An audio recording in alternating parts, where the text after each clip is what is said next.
This is Where We Live on Connecticut Public Radio. I'm Lucy Nalpathanchel. What's your connection to craft making, like sewing, knitting, or quilting? When I was a child, my mother learned to crochet from a friend, and between working double shifts as a nurse, she'd crochet these beautiful afghans. I still have some of them today. She taught me to crochet too, but the hobby didn't stick with me. The craft community includes people from all kinds of backgrounds, but not all of them have felt welcomed, especially crafters of color. Today, Where We Live, author Jen Hewett joins us. She's written a book called This Long Thread, Women of Color on Craft, Community, and Connection. Through interviews, essays, and artist profiles, Hewett's book highlights the diverse voices of women working in fiber arts and craft. Now, we want to hear from you, too. How has craft deepened your understanding of your history, your community, or yourself? You can join us, 888-720-9677. That's 888-720-WNPR. You can share a comment on our Facebook page or find us on Twitter at Where We Live. Now, coming up, we hear from a Hartford native who co-founded a quilt guild called Sisters and Stitches, Joined by the Cloth. But joining us first on Zoom is Jen Hewett. As I mentioned, she's author of This Long Thread, Women of Color on Craft, Community, and Connection. She's a printmaker and a textile artist. Jen, welcome to our show. Thank you so much, Lucy. Now, our listeners may remember back in January, we actually did a show about sewing as self-empowerment, and one of our guests was Tamana Rahman. She's a psychiatric nurse practitioner in New Haven, and she actually sews her own clothes. And Tamana had spoken about her difficulty in finding a craft community here in Connecticut, but she recommended your book, Jen, and saying it was a pivotal step on her personal sewing journey. I wanted to share that with you. I love that. Now, we're going to be talking about your book, but I wanted to learn a little bit about your journey as a textile artist and printmaker. Can you tell us? Of course. So way back in 2008, I was working a very corporate job, and I needed a creative outlet. I was working with all these creative people, but I wasn't getting to do creative work. So on a whim, I took a screen printing class at a local community center. And the moment that I pulled my first print, I was completely hooked. And I decided I was going to spend as much time as possible in the studio. And then the economy intervened and I was laid off. And so I had a lot of time to spend in the studio. So for about 2 years, I printed with every bit of spare time I had and eventually started a business. I knew that it was what I wanted to do for the rest of my life. I had mentioned that I learned to crochet from my mother, and I'm wondering if you can tell us a little bit about what your relatives in terms of their crafting and remembering maybe some of the first things that you made. You write about that also in your book. Hilariously, neither my mother nor my grandmother taught me how to sew or crochet or do any of those things. I found out from my mom just recently that my grandmother, who was a war widow in the Philippines, would supplement her teacher's income by going to the villages where she taught and buying woven textiles and bringing them back into the city to resell. I had no clue until about a month ago that this is what my grandmother did. But I did grow up with my aunt, who is hilariously not actually an aunt, but a very close family friend who could sew or knit anything. And we would all sit around after school because I went to school with her daughters, my cousins, and she would watch Guiding Light and knit sweaters while we watched. And then we would all hop in the pool because it was Southern California before she went to work the swing shift as a nurse. Well, thank you. Thank you for sharing that. And I did chuckle reading about the first thing you remember making at summer camp, the striped purse with oversized plastic button. I love that purse and I wish I still had it. But it was in summer camp and I had a lovely teacher who walked me through the process of doing all the little things like sewing on the wrong side so that when you turn it out, you can't see the seams, winding a bobbin, all of these things that are not intuitive and that you have to have someone show you how to do. Otherwise, you're super frustrated, especially as a 10-year-old. Again, you're hearing Jen Hewett, author of This Long Thread, Women of Color on Craft, Community, and Connection. We'd love to hear from you again about how craft deepened your understanding of yourself or your history, your community. Our number here, 888-720-9677, or find us on Facebook and Twitter at Where We Live. So your book, Jen, came out, I believe, just in November, and you finished it in the fall of 2020. And so, thinking back to all of these moments, important moments in our collective history, thinking about the origin of your book, talk through with us, how you started to write it, and as we went through the last 2 years, some pivotal moments that really stood out to you while you were writing. I had originally pitched this book as a coffee table book way back in, I think, 2017 or 2018, with lots of lush photography and looking for kind of high profile people of color who do these textile arts and crafts. And I put it on hold because that type of book is very labor and money intensive. And then in 2019, a blog post came out, was published by a white woman in the knitting industry, that women of color, particularly South Asian women, said that had colonialist and racist overtones. And that launched really this huge internet pile-on one particular person, a person who wrote this post. And I wanted to pull back and say, hey, listen, it's not just one person in this industry. It actually is something that is industry-wide, and that there tends not to be space for women of color, for people of color, in a lot of events, workshops, conferences. I just don't see us there. So let's take a step back and let's actually talk about that. And I decided to resurrect the book. And instead of having it be a lush coffee table book, I was going to find people of all stripes who participate in these crafts, not just the high profile folks, but also somebody who might just, like my aunt, do this as a hobby while watching soap operas before their shift going to work at a nurse at a large hospital. People who do this for fun, as a hobby, as well as people who do it professionally. And I wanted to hear their voices. I wanted to hear their stories. So I identified a few people that I wanted to interview. But also I sent out a survey. I created a survey with my committee of 5 or 6 friends who gave input on survey questions, and just sent it out to people, posted it, and said, I would love to hear your stories. And I thought that maybe I would get 100 responses over the course of the month that the survey was live. And in reality, I got over 100 responses in that first weekend and received close to 300 over the course of the month. Wow. So yeah, it was amazing when that happened. I was telling my publisher and my agent that I was shocked, not that there were so many of us out there, but that were so many of us who wanted to spend an hour filling out a survey to talk about our experiences. And so tell us a little bit about what you observed from these respondents. We're not, of course, people of color are not a monolith, that we all come in with very different kinds of experiences. And so while there was some consistency, for example, my favorite is that a huge percentage of people, the first thing they remembered sewing was clothing for their Barbie dolls, which surprised me, and I write about it in the book. But a lot of people talked about learning from their parents. And so often the dominant narrative is that people don't learn these crafts from their family members anymore because family members don't participate in them. But in reality, I would say probably half of the people who responded to the survey learned how to crochet or sew from a mother, a grandmother, an aunt, a sibling, a cousin. That was pretty consistent. And then the other consistent story was that folks did not feel comfortable in crafting spaces. They didn't feel comfortable going to knit nights at their local yarn store. They didn't feel comfortable in some quilting guilds. They felt really excluded.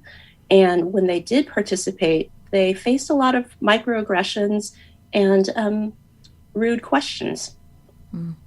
That's something that you experienced as well. You also write about that.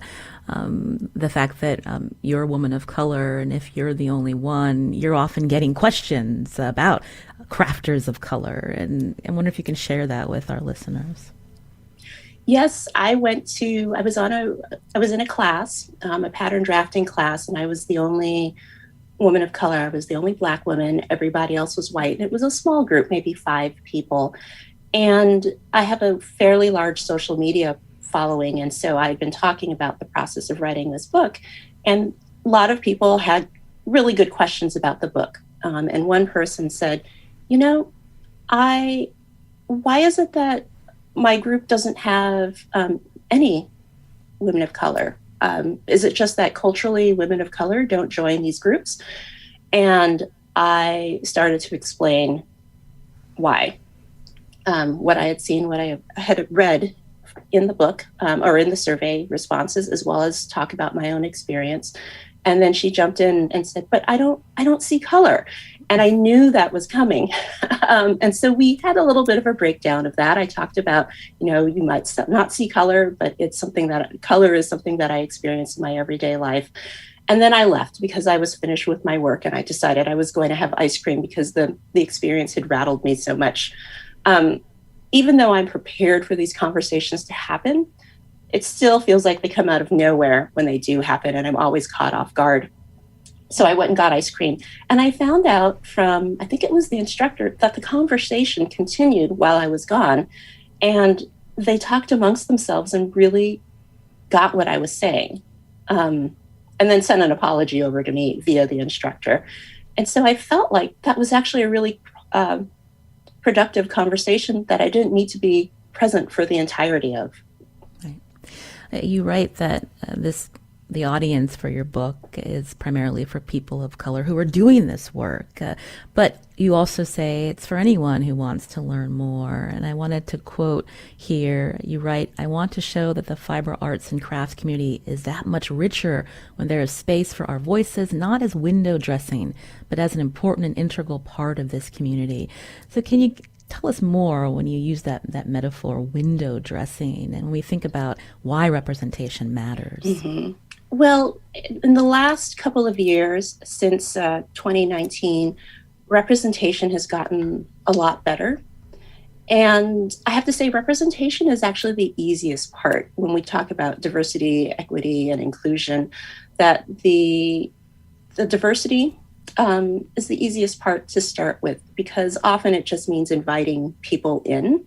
And so that's, in some ways, the window dressing, that you're out there, you're doing this work, you're saying, hey, we've got people of color in our group, we're using Black models, using Asian American models for our sweaters and our patterns.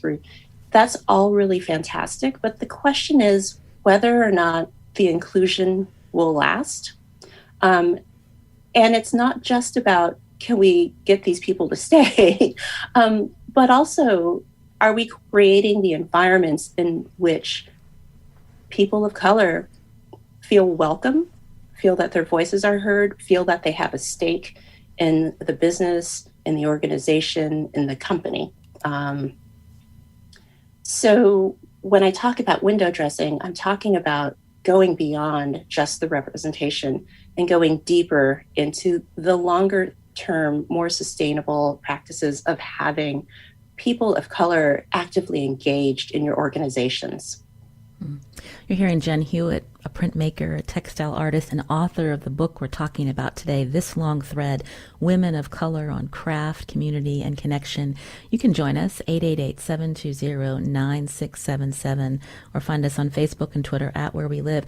Coming up, Jen, we're going to hear from a woman who was born in Hartford, and she co-founded a quilt guild. But when we think about quilt guilds, they can traditionally be a little rigid. And is this maybe a good example of the lack of inclusivity we're speaking about? Can tell me more? Can we think about the respondents to your survey and what they shared with you as well? Quite often, and I don't want to single out quilting here because I think all of these crafts have gatekeepers. But quilting in particular is very rigid in many ways. There are quilting there are many, many standards in how to create a quilt, whether or not your points align and your corners are smooth. And I think sometimes this can kind of carry over into the gatekeeping in terms of who can join a quilt guild.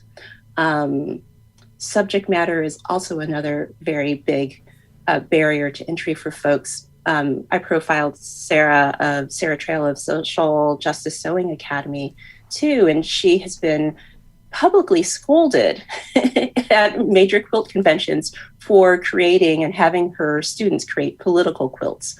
So quilting, I think it's Sean Kimber, who's also interviewed in the book, is meant to be or seen as something comfy and cozy. And when you have people who are different from you coming in and questioning the status quo, it can kind of disrupt your sense of quilting as cozy and comforting. Isn't there a long history, though, of quilting among Black women? And when we think about that, why are they made to not feel welcome, or why are they not represented in these spaces? Oh, there are so many different reasons why, but I think it comes back to, as so many people said in their survey responses, don't talk about your personal experiences if they're going to make us uncomfortable in this group. There is a very long history of Black women in particular quilting in this country, and doing all the textile arts and crafts, quite frankly. But yeah, those spaces tend not to be comfortable or safe unless the organizers of the group consciously make them safe for everybody. And there doesn't always seem to be the will to do that. And maybe that goes back to the gatekeepers that you mentioned. Yes, and I think there's also the assumption, too, that comes up over and over again, and that certainly has come up in response to this book in reviews that I've seen, the assumption that if something is done by a person of color, it isn't as good or as worthy as something that is done by a white person. So the automatic assumption is that the skill is not there, when in reality, the skill is absolutely there. But by choosing not to be inclusive, then you're also choosing not to see the skill. Again, you're hearing Jen Hewett here on Where We Live, author of This Long Thread, Women of Color on Craft, Community, and Connection. We're going to take a quick break, and coming up, we're going to hear from Susie Ryan, a Hartford native. She co-founded a quilt guild and says, "Cloth has given me a voice." We want to hear from you too. How has craft deepened your understanding of your history, your community, or yourself? You can join us, 888-720-9677, or find us on Facebook and Twitter at Where We Live.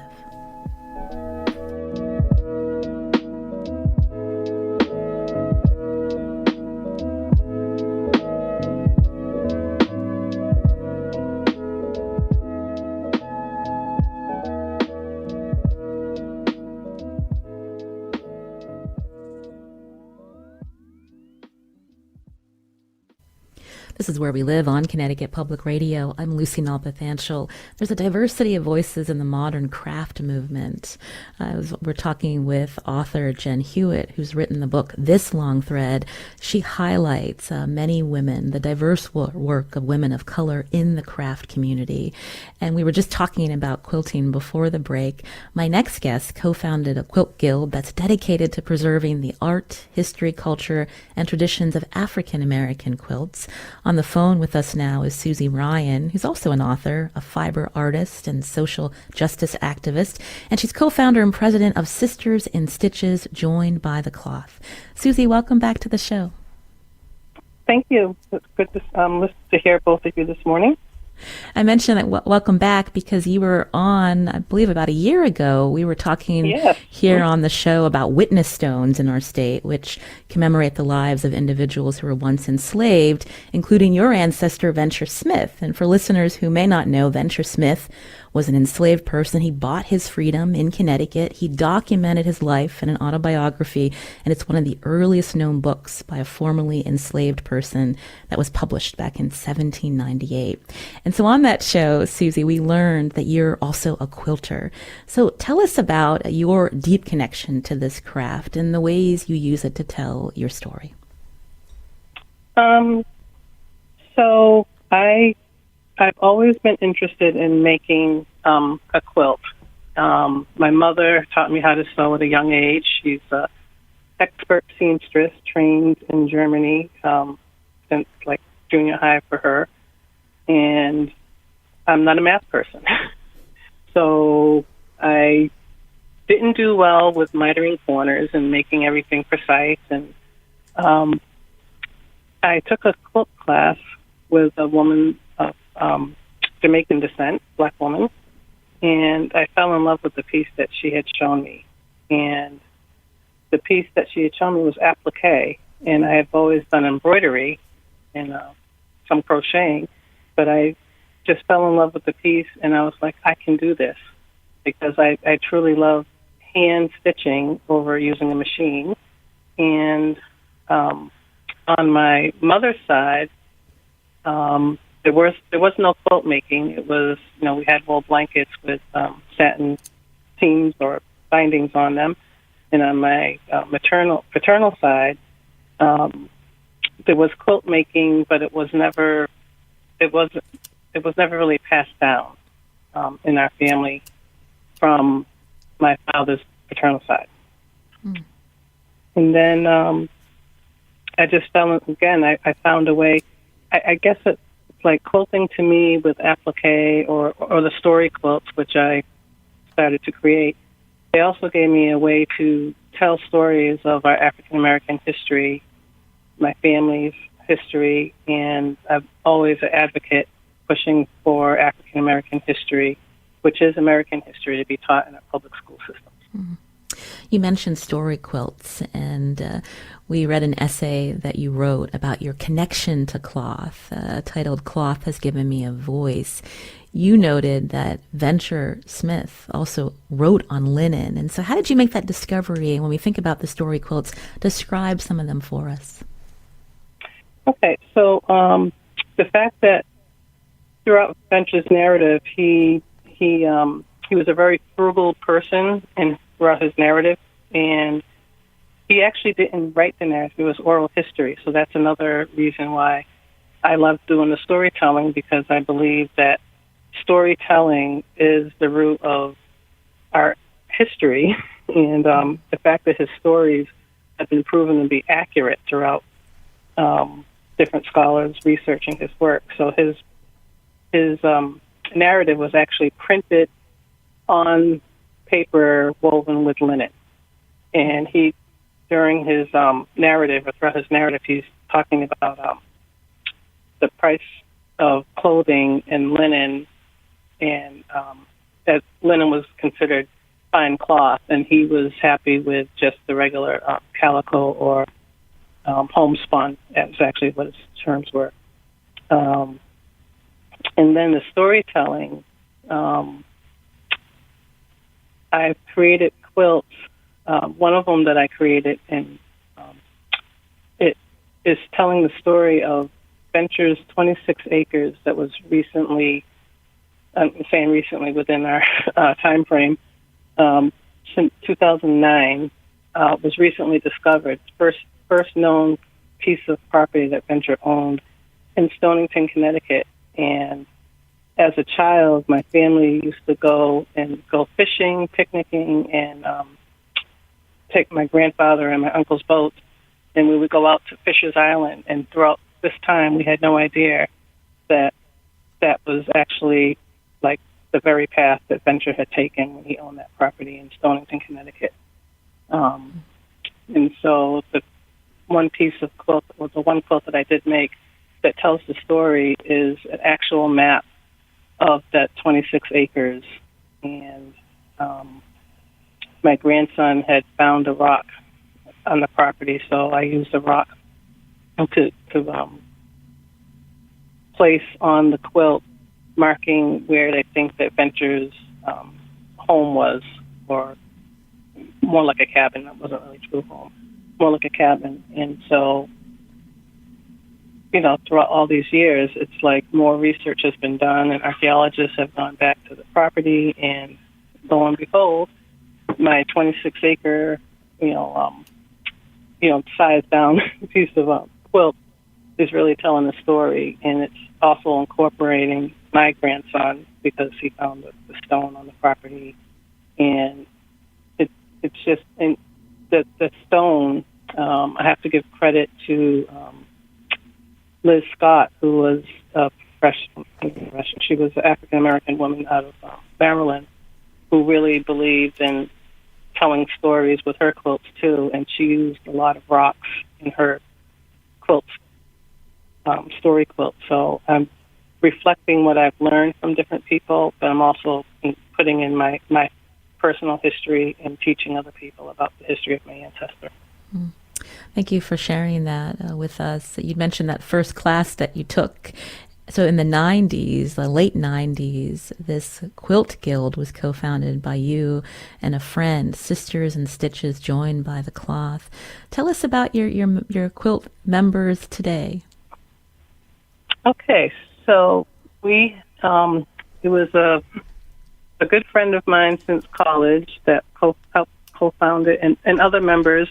And we believe in Sisters and Stitches joined by the cloth quilt guild, that once you're a member, you're a lifetime member, and it's just whether you're active with your membership dues. So at one point we had close to 50 members, and right now we have 15 active members. They are mostly out of Massachusetts. We have two members in Connecticut, one in Florida, and one in New Jersey currently. We're scattered all over the place in Massachusetts, Boston, Drake, Worcester, North Brookfield. So 25 years going strong. Yeah, so it's 25 years going strong. We've been very active. Most of the guild members are, they really want to see, they're activists for African American history being told too. So a lot of their pieces actually relate to African American history too. But not everyone does the same thing. I was speaking earlier, and I said that my work is not following the rules I term it as the quilt police, and most of the guild members have, slidden off the quilt police rules as far as, like Jen had mentioned earlier, having mitered corners and everything lining up. But we have professional quilters in the guild too. So, and what we have done is, I think we stand out because we're in New England, where the percentage of African American people living in New England is lower than other parts of the country. So we formed a sisterhood. It's truly a sisterhood among the members. We don't just get together for quilting. We get together for art events. We get together for cooking events. Food is a major part of us when we do get together. We had a cookbook published in 2011 by one of our guild members, Crystal Rollins Jackson. Our guild members have other lives. Some of them are artists, not just the quilt artists, and some of them are retired. But we go around throughout New England displaying our quilts and telling our stories, and we have, throughout the years, many exhibits and events, and we have one coming up recently this coming Sunday in Amherst, Mass.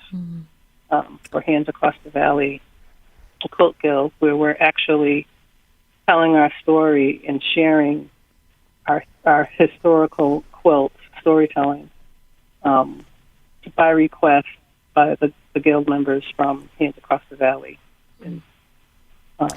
And we have a link.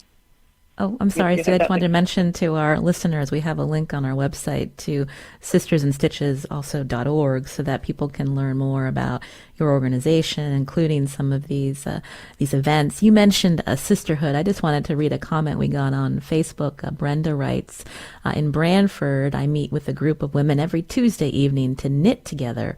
A friend started it about 5 years ago. We have shared love and pain, family, and life's highlights and struggles. Does that speak to you? That's beautiful.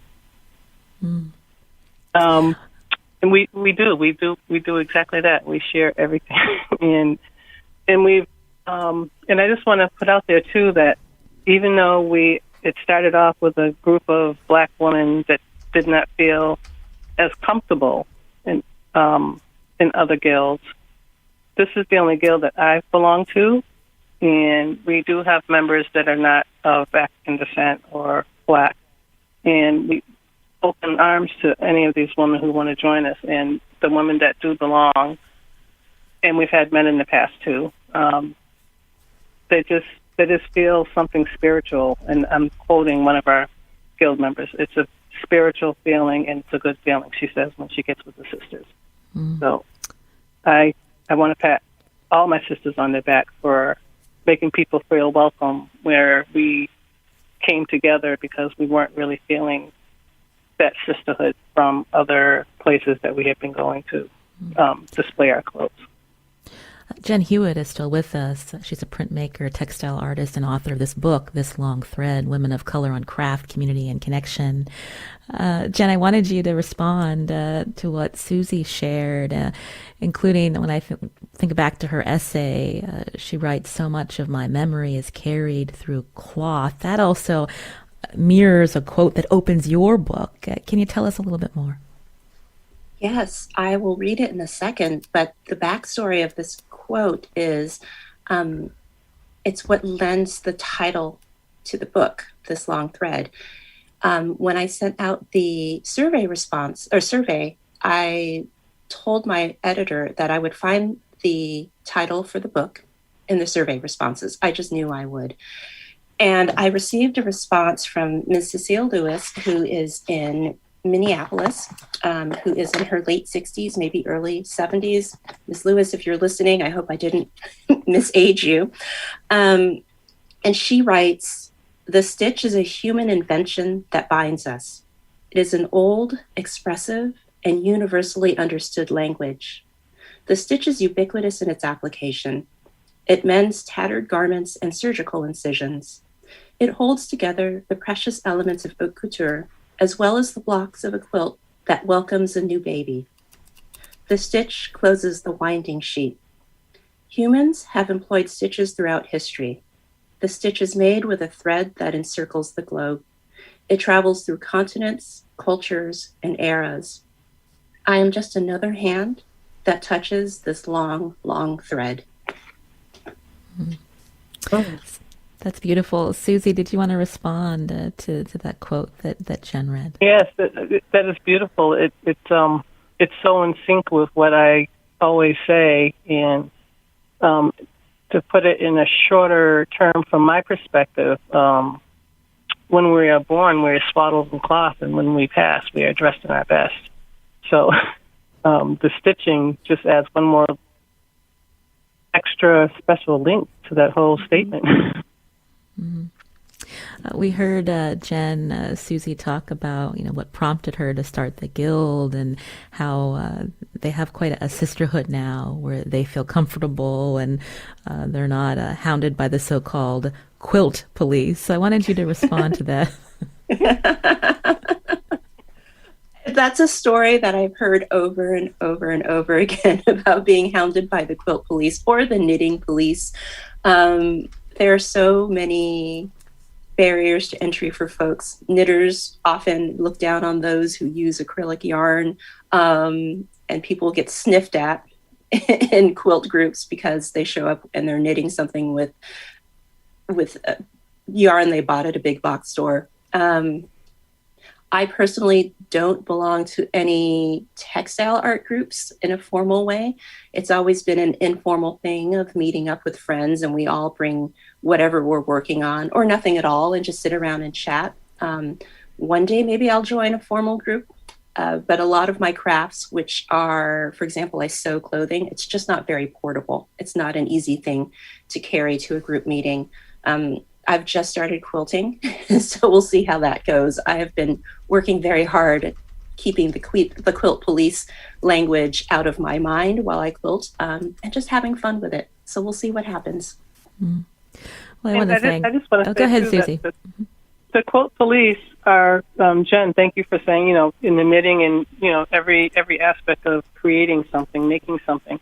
But the quilt police are also not specifically just, I'll have to say, we have quilt police in our guild. So there are quilt police everywhere, and that's the beauty of our guild, because we know that we do have quilt police, but...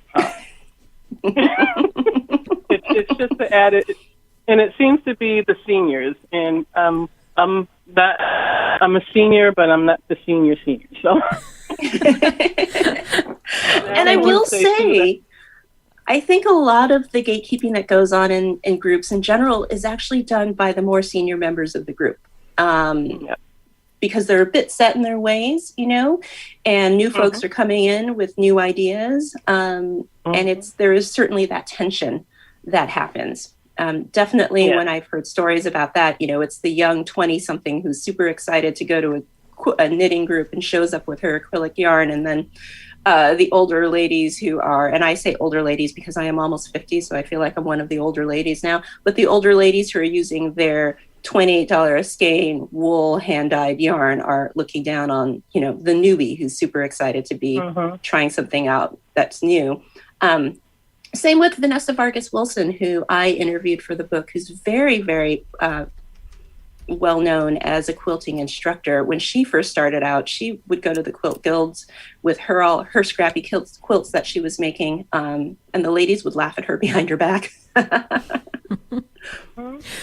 Well, I want to thank Susie Ryan for joining us here on Where We Live. Again, co-founder and president of Sisters and Stitches, joined by The Cloth. You can find them online at sistersandstitches.org. Susie, a pleasure to hear from you again. Thank you. Thank you. You too. Thank you for asking me to come back again. And staying with us is Jen Hewett, a printmaker, textile artist, and author of this book, This Long Thread. You can join us, 888-720-9677, or find us on Facebook and Twitter at Where We Live.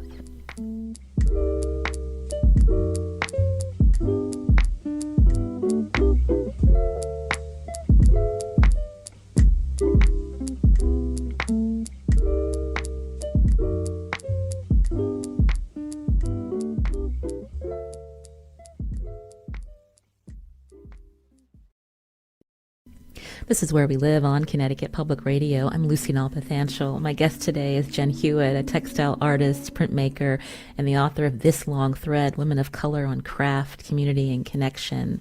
I wanted to quote from your book again, Jen, where you say, making your own clothes instead of buying them is a deeply subversive act.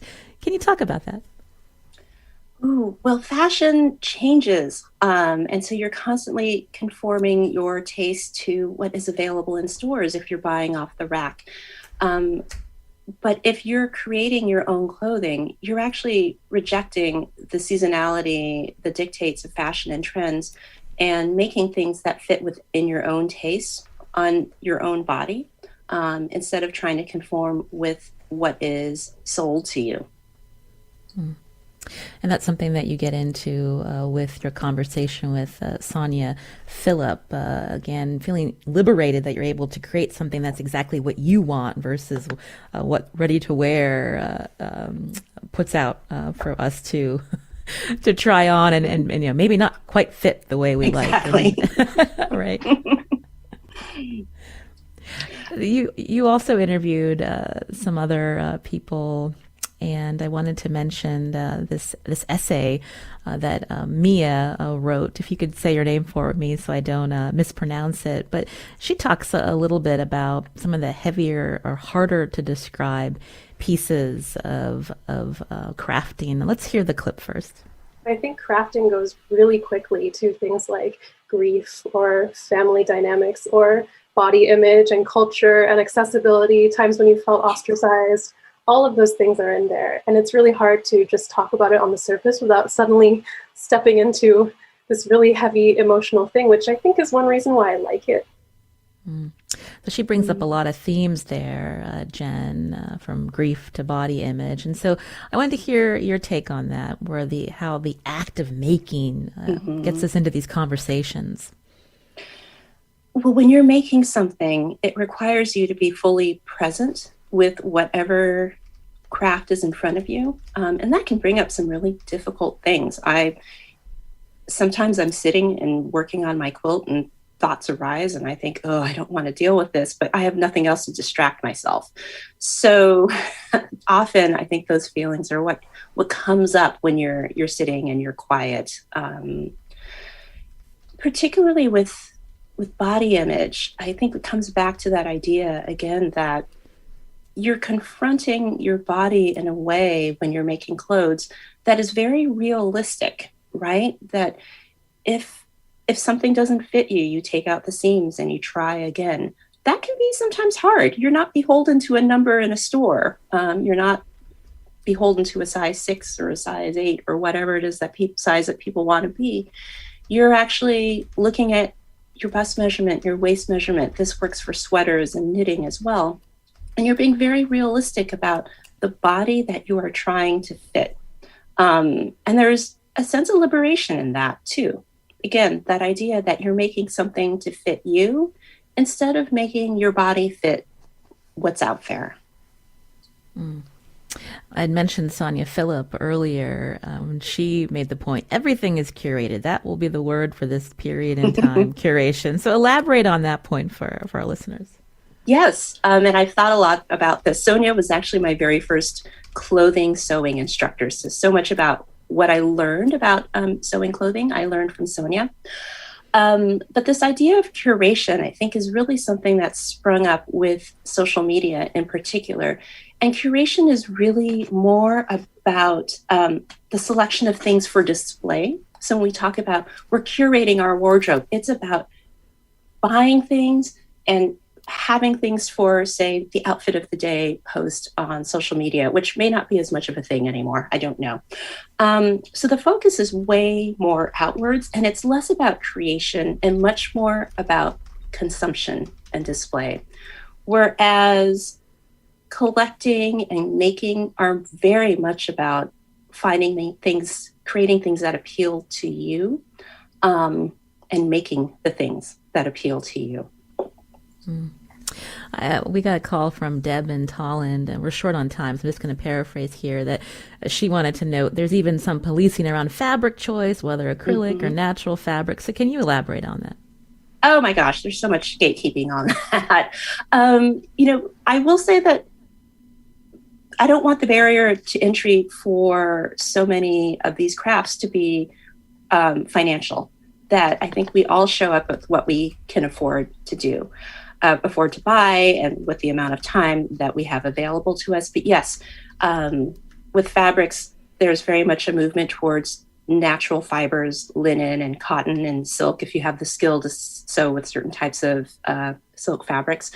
And people look down on polyester, acrylic, rayon's not natural, is natural, but any kind of non-natural fiber is frowned upon. And really what I want is just for people to engage in these crafts wherever they are, to start where they are.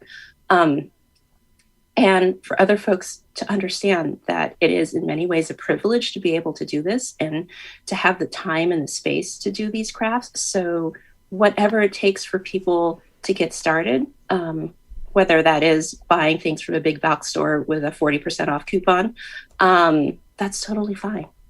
We should just allow that. I want to fit in a quick call. Valentine, if I'm saying your name correctly, go ahead, Valentine. What's your comment? Yes, you got it right. I wanted to give a shout out to Ed Janetta Miller, whose name I was expecting to hear. She's a Hartford treasure. She's a quilter, an improvisational quilter. They say her work is in embassies in many countries across the world. I suggest people Google her and see some pictures of these wonderful quilts. And she runs classes also. And her name, if you want to Google her, is spelled Ed plus Jonetta, John like the name, E-T-T-A, Miller. And she's a woman of color. She's African American, and she's a Hartford treasure, and I'm surprised not to hear about her. Well, thank you, Valentine, for mentioning that, and people can learn about her at edjonetta.com, I believe. Valentine mentioned improvisational quilting. Jen, did you want to talk a little bit about that? Sure. I'm not a skilled improvisational quilter, but improvisational quilting really breaks free of the structure of quilting, which is usually done in blocks, so squares made up of triangles and other squares and rectangles. And improvisational quilting is much more about quilting, cutting fabric according to mood, feel. The lines are often not straight. They're imperfect in this beautiful way that, quilting is rigid. Improvisational it's much more like jazz. It's much more free-flowing, but with usually the structure that guides us is going to be some kind of movement or some kind of color. Aaliyah tweeted that she learned to sew when she was young. Aaliyah, quote, "I remember my sister and I being the only girls of color. Recently, I took a quilting class. There was a Latinx woman, which was nice. I felt welcomed, and I'm sticking with it." So a shout out to Colchester Mills Fabric and Quilting. So I just wanted to share that, Jen. Excellent. I love that. We just have a couple of minutes left. When we think about the essays, the survey responses that people can read in your book, This Long Thread, there's another takeaway here about, this isn't about monetizing your craft. And I'm wondering if we could end on that.